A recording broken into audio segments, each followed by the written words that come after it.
Now, if you haven't been following my battery performance test coverage, let me bring you up to date. iOS 11.0.2 had a few issues with battery, especially on the iPhone 8 and 8 Plus. Now, it wasn't a widespread issue. Some iPhone 8 and 8 Plus users, including myself, reported issues with fast charging, actually not charging the device, and the battery performance was just really bad. Again, not everyone was affected, but a lot of users did report this issue.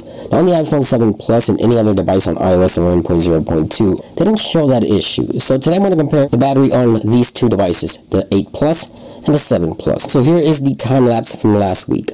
iPhone 8 Plus is on the left, the iPhone 7 Plus is on the right.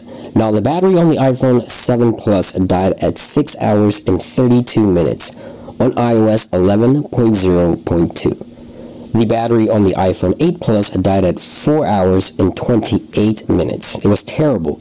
So that's going to be iOS 11.0.2.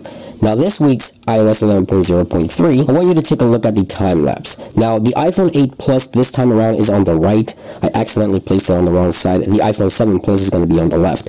Now, the iPhone 7 Plus died at 6 hours and 32 minutes. So that's approximately 30 minutes less of extra on-screen time. There's always that margin for error. The performance is relatively good on the iPhone 7 Plus on iOS 11.0.3. Now, on the iPhone 8 Plus, here's where the major difference lies. It died at 7 hours and 2 minutes. That is an extra 2 hours, give or take, of extra on-screen time on the iPhone 8 Plus running iOS 11.0.3. Now, there's still one minor issue that I've noticed, and that is the percentage of battery not displaying the proper percentage on the status bar. In terms of battery charging, fast charging is now working as it should, and it looks like we also have the battery performance back, especially on the iPhone 8 and 8 Plus. Now, you might be asking yourself, should I update to iOS 11.0.3? And I want to go ahead and say yes.